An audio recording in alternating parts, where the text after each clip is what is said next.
どうも、ゲレスです。どうも、ノロです。さて、前回の第2の容疑者、マリカの子殺し説に引き続いて、今回は第3の容疑者、ミケラの兄殺し説のお話です。あんだけ長々と話した自説に即位説をぶつけていくスタイル。切り込む角度が全く違うからね。今回の話は一言で言うと、ミケラはゴッドウィン兄様のお嫁さんになりたくて殺したんじゃないかという話だね。あれ？なんか聞き間違いかしら？とんでもない言葉が聞こえてきたような。さて、改めて一から順序立ててミケラという人物に迫っていこう。まずはソウル城塞の2つの霊体のセリフから。はいはい、まずはこれね。申し訳ありませぬミケラ様、まだ太陽は蝕まれませぬ。我らの祈りが弱いばかりに、あなたの友は魂なきままなのです。もう見ることはかなわないでしょう、あなたの聖女を。そうだね。とりあえずこのセリフからミケラは日食を望んでいたこと、そしてそれがミケラの友は魂がないままであることにつながっていると感じられるね。それを踏まえた上でもう一つの霊体のセリフを見てみよう。はいはい、これね。ソウル城塞内日食教会の霊体、大太陽よ、ソウルの冷たい太陽よ、どうか蝕まれたまえ、魂なきムクロに最短を。そうだね。日食は魂なきムクロの最短につながっていることが感じられるね。なるほど。まとめると、ミケラは魂なきムクロの最短につながりのある日食を望んでいたのかもというわけね。でもその魂なきムクロって、これらの霊体のいるソウル城塞の封建がこのショーテルだけど、その専用戦技の解説には死王子の炎を宿すと書かれている。陰謀の夜に魂だけが殺され、肉体だけで生きることになったデミゴッド、死王子ゴッドウィン。その炎を宿すのがこのソウルの封建か。断言こそできないけど、魂なきムクロと話をつなげて考えるのが自然そうね。そうだね。ここまでの話でミケラといる人物は友である死王子を最短させるために日食を望んでいたという風な想像ができそうだ。でもさ、ゴッドウィンって多分ミケラの兄のはずよね。ともっていう言い回しは少し気になるわね。確かにね。気になって英語版で確認してみたら、カムラードという表現が使われていたよ。あら、フレンドじゃないのね。どういう意味の言葉なの？同じ目的や信念で活動している仲間や同志として使われることが多い表現みたいだね。かや、地味に興味深い話ね。でもちょっといい？どうしたの？いや、この動画って確かミケラがゴッドウィン殺しの黒幕であるみたいな話のはずじゃなかったっけ？友だったり同志だったり最短させようとしていたり、今のところ真逆の方向に突っ走っているようにしか思えないんだけど。確かにね。それじゃあ次はもう一つのミケラとゴッドウィンとの関係性が感じられるこの武器のフレーバーテキストを掘り下げていこうか。黄金の墓標、デミゴッド最初の使者たる黄金のゴッドウィンを弔う墓標剣、少年の静かな祈りが込められている。兄様、兄様、正しく死んでくださいな。専用戦技、弔いの墓標を掲げ、周囲の味方を含め、成立の力を付与する戦技、死に生きる者たちをよく弔う。はいはい、ゴッドウィンを、兄様、と呼ぶ、少年、の祈りが込められた武器で、その専用戦技を使うと、聖樹の紋章が浮かび上がるのよね。でもって、死に生きる者たちを弔う成立の力といえば、ミケラとも縁深い、黄金立言に過ぎ、もろもろを考えて少年はミケラだろうと想像ができるわけでしょ。そうだね。ここで注目したいのが正しく死んでくださいなという言葉。戦技の説明によく弔うとあるけど、ミケラはゴッドウィンに対して正しい死を望んでいたことが想像できるね。なるほど。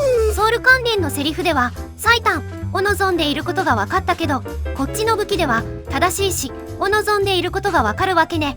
ゴッドウィンの背景とかを把握していない人が見たら真逆のことを望んでいるみたいに思うかもしれないけど、そうじゃないわね。だろうね。狭間の地における正しくない死者である死に生きる者たちは最短をすることができない。順序として死王子ゴッドウィンが最短をするためにはまず正しく死ぬ必要があるわけだ。だからこそミケラは成立の力でゴッドウィンを正しく殺したかったのね。でも死に生きる状態って魂が死んで肉体だけで生きている状態でしょ。それに肉体の死を与えとどめを刺す力が成立って改めて考えるとちょっと面白いわね。生属性というといかにもキラキラした感じのポジティブなイメージじゃない？気持ちはよくわかるけど、作中では死に関係する武器にはことごとく生属性がついているんだ。エルデンリングの世界では生と死は極めて密接な関係にある。このイメージは持っておくといいと思うよ。なるほど。死属性は生属性。そういえばその生属性持ちの武器の一つである黒き剣だけど、それに封じられていたシノルーンらしき姿ってこういう感じの加減の子お基調としたデザインだったわね。それで死に生きる者たちを正しく死なせる成立の似姿がこういう感じ。上下をどう捉えるべきかは難しいところで、酷似した姿とも解釈できそうだし、対照的な上限の子とも解釈できそうね。それに色の違いも興味深いわ。そうだね。実はこの部分というのは掘り下げていくと結構沼で、あまり今回は触れたくないんだけどね。どういう意味？黄金律はその始まりに死を取り除くことから始まった律のはずだよね。そこでよりによって黄金律原理主義の祈祷に死の気配が感じられるというわけなんだ。そういえばそうか。確かに改めてそう考えるとこの辺りは厄介そうね。死に生きる者たちを正しく死なせる成立の力への解釈パターンはかなり考えられるね。1取り除かれたはずの死の力である、もしくは2生や最短のような死と表裏一体の別の力、3回帰と因が2よりミケラが再現した肉体の死のような力であるみたいな解釈もそれらしいかもしれないね。回帰と因が黄金律原理主義の主軸となる2つの引力ね。確かにテキストを読んでも肉体の死が再現できそうなニュアンスの概念ではあるかも。まあ4的外れ死とは全然関係ないという可能性も当然あるね。さっき沼と言ったけど、黄金律原理主義の正体に関してはまだまだ話したいことがあるんだ。ただ今回は進行の都合上これくらいで先に進めようね。ともかくミケラは肉体だけで生きるゴッドウィンに成立の力で正しい死を与えようとしていた半分だけの死者を正しく死なせるためにもう半分の死を与えようとしたのではないか。はいはい。ソウル関連のセリフからするとそれは最短をさせるためだと想像できるわね。そうだね。肉体の死と魂の死が同時に揃うのが正しい死、そしてその流れは太陽と月が重なり合う日食に関連づけられていたよね。なんか話の流れからすると肉体の死と魂の死が太陽と月とダブるような2つの死が揃うことで正しく死んで最短が果たせるみたいな、そんな印象はあるね。どのモチーフが何に対応しているのかという解釈は考え出すと意外とややこしいんだけど、自分なりの暫定的な過程を話しておくね。まず太陽は肉体、それを蝕む暗月は肉体の死、月は霊魂、それを蝕む食の太陽は霊魂の死、霊気は熱源の権下たる太陽が蝕まれる食、暗月と食の太陽に結びつく概念という感じかな。ほうほう、大体は分かったけど、その過程だと霊体の湯、太陽よ、ソウルの冷たい太陽よ、蝕まれたまえ、魂なきムクロに最短をというセリフが微妙にややこしくなってくるわね。蝕まれるよりも前から冷たい感じの言い回しじゃないの。その通り。良いところに気がついたね。言うまでもなく日食の太陽と日食の月、暗月は本来単独で成り立つ存在ではない、お互いが重なり合った状態でだけ現れるのが正しい姿なんだ。正しい？そうか。蝕まれてもいないのに冷たい太陽は正しくないということで、正しい死、正しい食を信仰しているあの霊体は月に蝕まれてもいないのに冷たくなってしまった異常な太陽が正しく蝕まれることを望んでいるので、半分だけの正しくない死者であるゴッドウィンが正しく死ぬことを。おそらくその解釈が順当だと思うな。太陽と月が同時に真っ黒に駆け尽くしてしまい、その直後から徐々に光を得て道を開始する、その転換点こそが食、東西問わず死と同時に最短の象徴なんだ。正しく蝕まれなければ、正しく死なねば正しく最短ができないという理屈じゃないかな。なるほどね。イメージはかなり固まってきたわ。でも、死んだ太陽と月が揃うことで最短ができるっていう構図は、前回とかも話した錬金術っぽい話になるわね。そうだね。一度死んだ太陽と月、金と銀、男と女が合一、伴侶となることで完全性を有した王として最短をするというのが錬金術の大きな構図だ。錬金術において最短とは単純な蘇りではないし、個人が単独で行えることじゃない。太陽には月、伴侶が必要なんだ。これはソウルの霊体のセリフとも重なるね。太陽の最短には太陽を蝕む月、暗月が必要。暗月、そうか。肉体の使者である暗月のラニ様ね。魂の使者であり、食の太陽に炎を宿すゴッドウィンニー様にぴったりの相手じゃない。ミケラはゴッドウィンニー様をラニ様とひっつけようとしていたのね。確かに暗月のラニという二つ名だとかを思うと、そう考えるのが自然かもしれないね。ただ錬金術においての婚姻とは完全性を有した上位の存在へとなることだし、エルデンリングの世界でも新人と王の婚姻の意味はなんか新世界の支配者的な、とにかくむちゃくちゃ重そうだよね。仮にそうだとすると、ミケラは彼自身も新人であるにもかかわらず他の新人をゴッドウィンと結びつけようとしていたことになるよね。そんなことありえるのかな。まあ確かに。でも利他的ですごく呼びやつなのかもしれないわよ。それくらい兄様が大切だったとか。そのゴッドウィンが殺された陰謀の夜の主犯がラニ様だよ。しかも肉体の使者になったのもラニ様自身の意志だ。ゴッドウィンニー様を友とするミケラがそんな二人を応援しひっつけようとするかな。じゃあミケラがラニ様とゴッドウィンニー様をひっつけるために陰謀の夜の黒幕として二人を半分同士の使者にしたってこと？今回はそういう話？いいね。その可能性もキープはしておきたいところだね。ただいくつかの情報を総合的に考えて、ミケラはゴッドウィンのお嫁さんになろうとしていたと考えるのが妥当だと思うんだ。はい？お嫁さん？ミケラが？そうだね。ミケラはゴッドウィンニー様のお嫁さんになりたくて、一緒に最短するために一度ゴッドウィンを殺す必要があったんじゃないかな。いや、ミケラって男の子だよね。マレニアから兄様と呼ばれているし、黄金の墓標では少年とあるし、そうだろうね。わかった。よろしい。続けたまえ。ハリーアップハリー。落ち着いてよ。そうだね。まず一つ目の根拠だけど、先にも紹介したソウルの霊体のセリフを改めて読み解いてみようか。はい。ミケラやソウルの人たちは日食とそれに伴うミケラの友の正しい死や最短を望んでいることが感じ取れるわけよね。それが何なの？ここで注目したいのは最後の2行。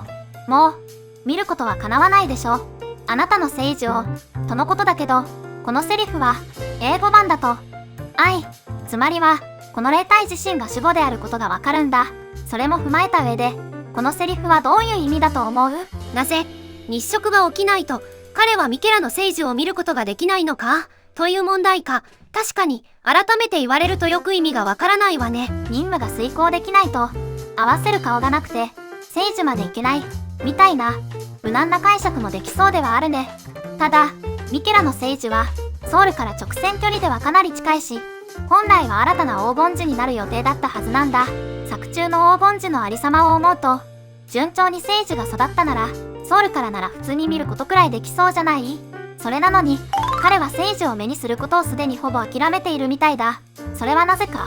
なるほど、言いたいことが分かってきたわ。つまり日食、ミケラの友の最短はミケラの聖樹の成長に必要な条件なんじゃないかというわけね。日食が起きないと聖樹は成り立たない。それならば確かにセリフの辻褄が合う。そうだね。ここで改めて考えると、死王子へ正しい死を与える戦技に聖樹の紋章が浮かび上がるという構図も受け止め方が違ってくるんじゃないかな。そういえば死のルーンをかたどる加減の子、それに酷似した成立の似姿ミケラは半分だけ死者のゴッドウィンに正しい死を与えるためにラニ様とかじゃなくて自分の聖樹にまつわる力で対応しようとしていたことが感じられるわけか。ゴッドウィンのかけた半分をミケラ自身聖樹で埋めようとしていたのかしら。聖樹は新たな黄金樹になるはずだった木であり、ミケラはその聖樹に宿ろうとしていた。つまりは新たな神王になろうとしていたんだと想像できる。しかしエルデンリングの世界では神と王はワンセットの存在であることが感じられる。それならばミケラは誰を伴侶にするつもりだったのか？シオージゴッドウィン？確かに今の話の流れだとか前回の動画とかで触れてきた神と王は半分死んでからこそ合一できるという世界観を思うと、順当といえば順当か、彼と合一し最短することにより聖樹は新たな黄金樹として完成するはずだった。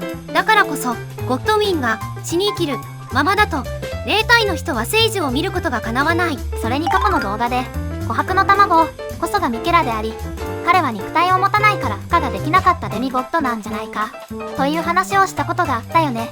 あれは少し言い換えて解釈をすると、ミケラは肉体が死んで魂だけで生きるデミゴッドだったと考えられる。それに対して彼の日様ゴッドウィンは陰謀の夜にて魂が死んで肉体だけで生きるデミゴッドと化した人物だ。ゴッドウィンの殺され方はミケラの伴侶として都合が良いよね。なるほどね。でも肝心な問題が一つだけあるわ。肝心な問題？なんだろう？男同士、しかも兄弟、そんなの許されるの？私は押すけど。時代だし大丈夫だよ。そんな話じゃないのよ。男同士じゃ愛し合えても赤ちゃんはできないの。私は詳しいんだから。思想じゃないわ、システムの問題よ。なるほどね。確かに男であるミケラが太陽を蝕む月の役割を果たせるのかという問題は思想じゃなくてシステムの問題だね。それじゃあここで作中に登場する神や神人の性別を振り返ってみようか。神や神人の性別？そうね。まずは神と言ったら永遠の女王マリカ様。神人といえばミケラ、マレニア、ラニ様、あとは酔い目の女王もか。そうだね。同一人物説とかは一旦置いて考えると5人のうち4人が女性で残る1人がミケラだね。作中に登場している女性デミゴッドの神人率は 100%。 それに対して男性デミゴッドは最強ラダーンや黄金の貴公子ゴッドウィンでも選ばれなかった唯一選ばれた男が脆弱な性幼いミケラというわけなんだ。ちなみに外なる神と呼ばれるのは腐敗の女神や姿なき母なども呼称から女性だと思われる神格が多く、逆に明らかに男性的だと感じられる例は存在しないね。神は女性であるか、王と神がワンセットであるという構図も合わせて考えると、男、王と女、神がつがいになることで新世界だか律だか何かを生み出すというようなイメージができそうね。そうだね。神人は基本女性。それを踏まえた上で果たして例外的に神人となったミケラが伴侶にするのは男なのか女なのか？確かに考えてみればモーグの強国はミケラを神とし自らはその伴侶として王となるとあったわね。ミケラの伴侶が男だと考えるのはそんなに無茶な仮説じゃないのか。ミケラはマレニアの腐敗に対して無力だとして黄金立原理主義を捨て無垢なる黄金に走ったとされているよね。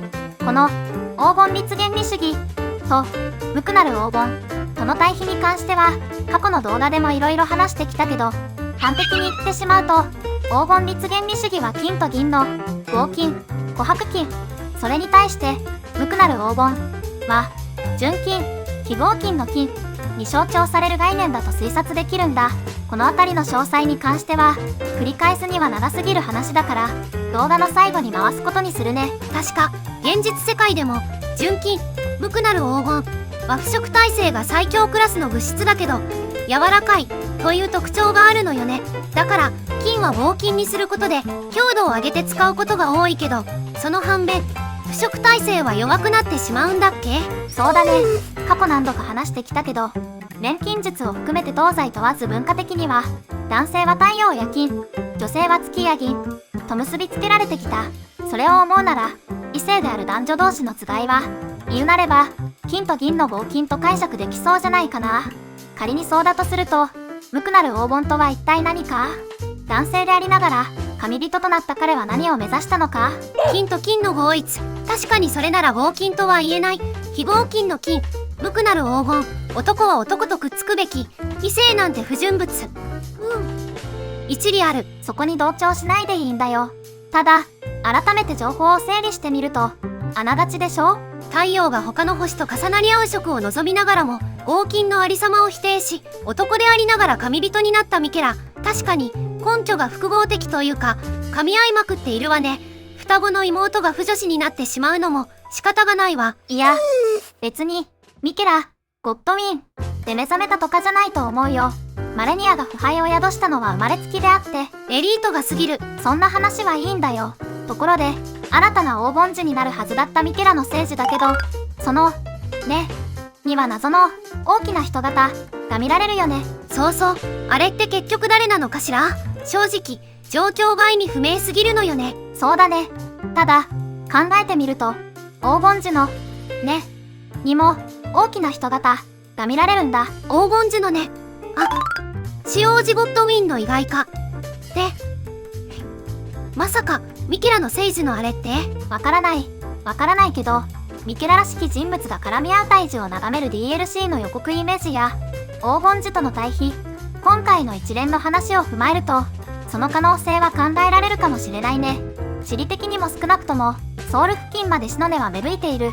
ミケラの聖樹まで届いていても不思議はないんじゃないかな。黄金樹地下の使用時は、半端な死者だからこそ異病と化したとすれば、仮に大樹根を通じてミケラの聖樹に使用時が届いたならどうなるのか。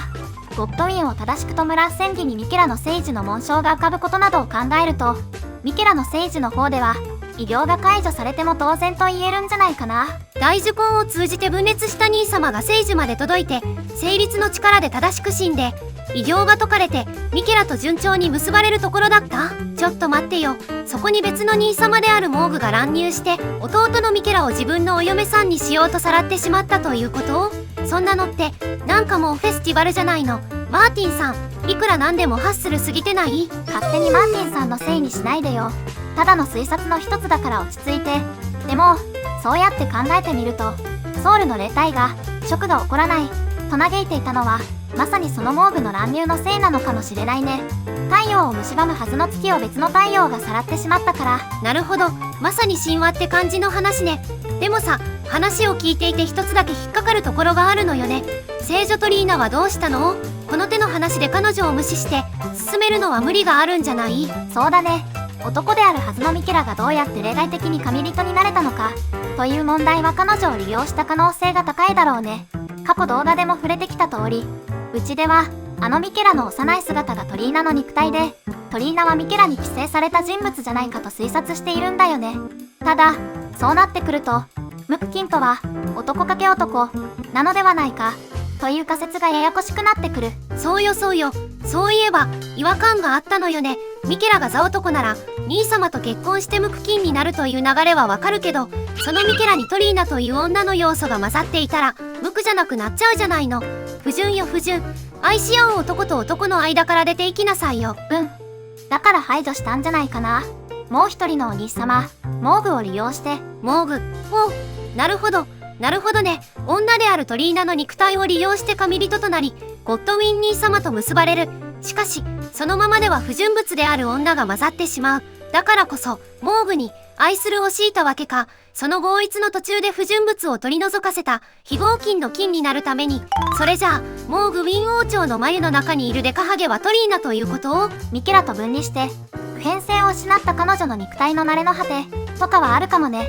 過去動画では巨人の娘じゃないかとか話してきたけど、難しいところだね。でもさ、その仮説の通りだとすると、モーグの誘拐もミケラの計画通りということになるわよね。その後順調にミケラとゴッドウィンが結ばれたってこと？それだとソウルの霊体がショックが起こらないことを嘆いているのはおかしくない？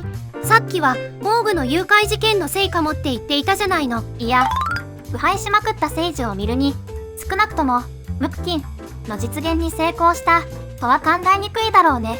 ミケラを待ち続ける聖樹兵に日食を待ち続けるソウルの霊体だとか、あの辺りのこともあるし、何らかの形でミケラが失敗したのは確かじゃないかな。この辺りの理屈は一応漠然としたイメージはあるんだけど、詳しくはまた次回の動画に回させてもらってもいいかな。まあ勘弁してやるか。ここまでの話は一応分かったわ。ミケラはゴッドウィン兄様のお嫁さんになりたかったのかもしれない。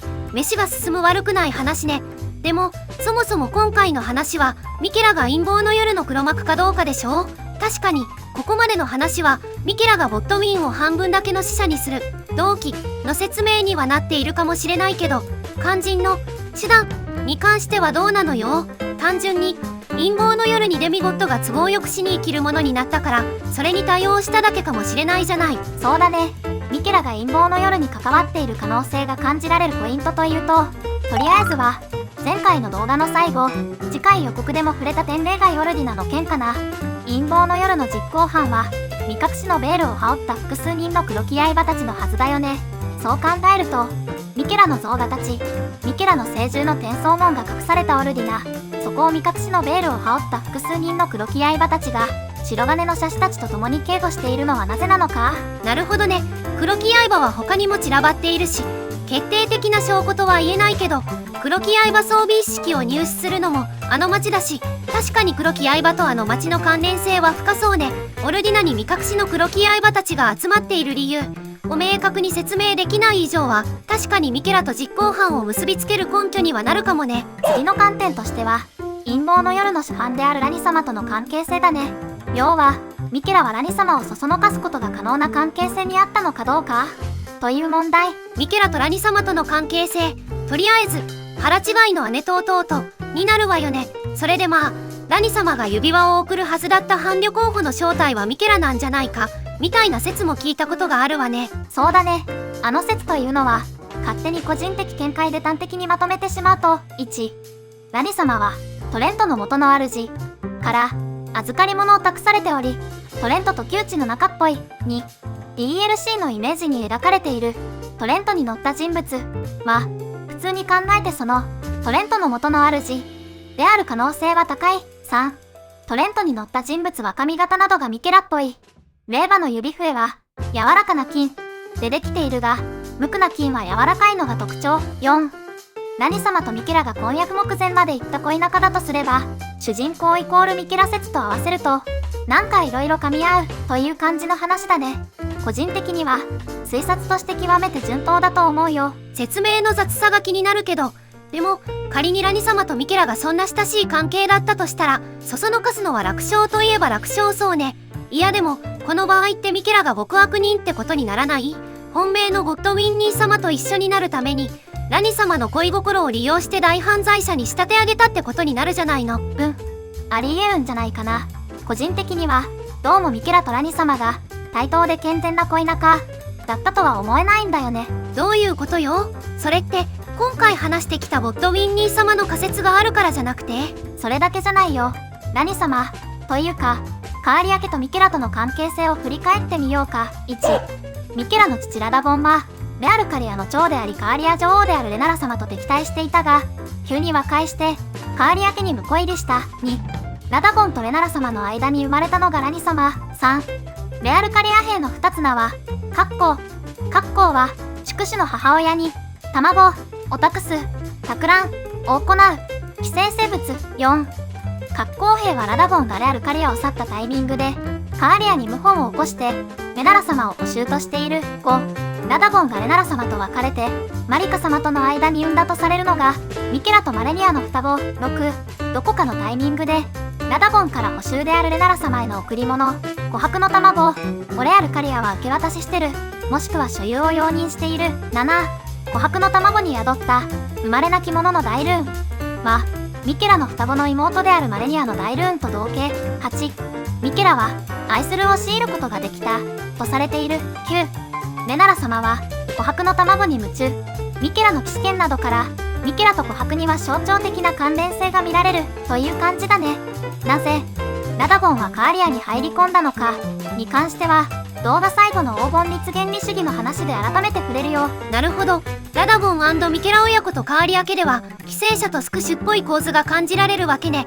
確かにそう言われてみると、愛するを強いることができたミケラがカーリア女王であるラニ様とまともな恋愛をしていたのかと考えるとめっちゃ怪しいわね。そう思うんだよね。ただメタ的な視点で言うとミケラがそんなヤバいやつで大丈夫なのかという疑問もあるけどね。確かにいわゆる主人公イコールミケラ説を考えるともっと良いやつでいてほしいわね。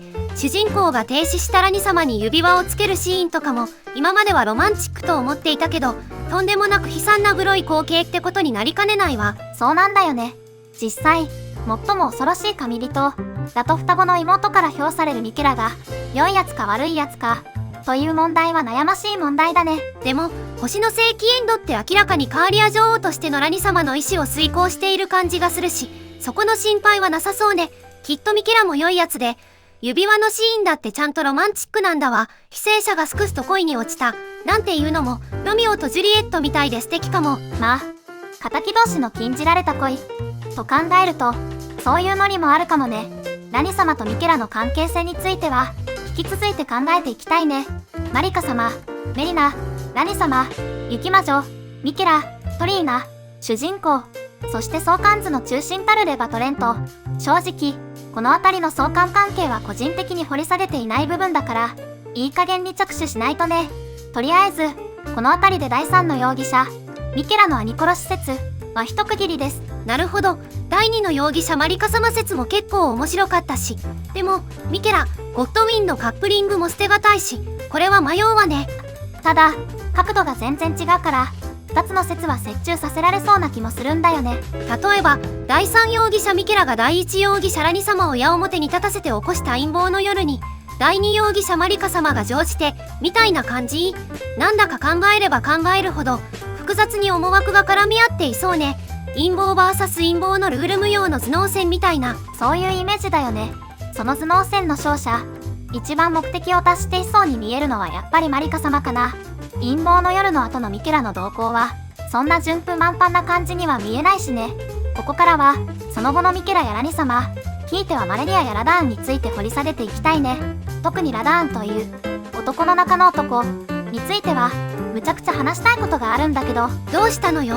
いや、そろそろ DLC の続報だとか発売だとかの気配が本格的に近づいてきて、そんな動画を作っている場合じゃなくなるかもしれないね。ただ何事もなければ次回は今回の話の続き、ラダーン VS マレニアの頂上決戦、その他諸々について掘り下げていきたいね。欲を言うと改めてこの DLC の画像についての最終的徹底考察まで行き着きたかったのだけど、時間切れか。めでたいわね。裏腹だわ。よし、それじゃあ先に話した通り最後に黄金立原理主義トムプキンとの対比について話していこうか。作中で黄金立原理主義者として登場する D だけど、彼の装備品は白銀と黄金を絡み合い結合させたものなんだ。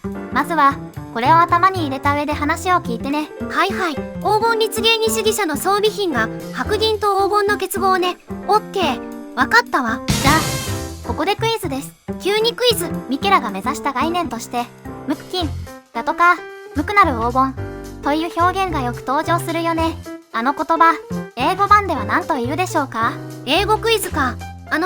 無垢金って要は金無垢とか純金のことでしょ。英語は苦手だけど単純に考えたらピュアゴールドとかじゃないの。違います。確かにピュアゴールドは金無垢や純金を意味する英語だけど、答えはアナロイドゴールドでした。何それ。どういう意味。アローイが合金のことで、それをアンで打ち消しているから、アナロイドゴールドは非合金の金という感じだね。まあ確かに合金じゃない金なら純金っていうことになるのかな。なんか無駄に回りくどいというか不自然な言い回しな気がするけど、それって一般的な英語表現なの。いや、どうやらかなり不自然な言い回しみたいだよ。実際に純金の英訳を調べてもいくつかの言い回しの候補があるんだけど、そんな表現は全然出てこなかったしね。だから一部のプレイヤーからは制作の不手際による珍訳だとみなされていたりするみたいだね。なるほど。でもさ、機械的な直訳とかをして不自然な英訳になるというのなら理解ができるけど、これに関してはなんでそんなことになったのかしら。そうだね。無垢なる黄金とは非合金の金である。個人的には何か明確な意図があっての翻訳だと思うよ。そもそも日本語版の無垢金という言い回しだって本来は金無垢が普通の表現なわけで、字面から無垢な金なんだろうと意味は伝わるとはいえ違和感がある言葉だよね。実際にググってみてもエルデンリング関連以外に無垢金なんていう言い回しはろくに見当たらないんだ。細かい言い回しのずらしで細かいニュアンスの違いを表現しているのかしら。普通に金無垢やピュアゴールドとは言わず、あえて非合金の金だと。ミケラは黄金立原理主義を捨てて非合金の金を選んだ。これは逆算的に黄金律原理主義は合金であるという構図が推察できるんじゃないかな。黄金律原理主義者である D の装備品が白銀と黄金の結合という話はここに繋がってくるのね。そうだね。実際に黄金律原理主義の祈祷は知力と信仰の両方が要求され、それを掲げた王ハイラダゴンは魔術と祈祷の両方を収め完全を目指したとされている。そしてジェスチャー外なる律の入手タイミングはこんな内容のマリカ様の言霊を聞いた瞬間だ。小黄金樹教会の言霊黄金律の探求をここに宣言する。あるべき正しさを知ることが我らの信仰を祝福を強くする。幸せな幼き日々盲信の時代は終わる。どうしよう。何の躊躇が必要だろうか。そうそう、この話で外なる律を入手するということは彼らが黄金律への信仰や祝福を強くするため探求しようとしていたのは外なる律のことじゃないかと想像ができるわけよね。強くするために外のものを取り入れる。でもってアルター高原とリエーニへの狭間に位置するデクタスの大小後期の言霊が黄金樹は全てを律する。選ぶがよい。我らの律の一部となるか、それとも律の外にあり何の力も持たぬ辺境の傍流となるか。黄金樹勢力が律の外にある勢力に対して我らの律の一部となるかと投げかけているね。地理的に考えてこれはリエーニエ戦役の際の言葉だと考えるのが妥当そうだ。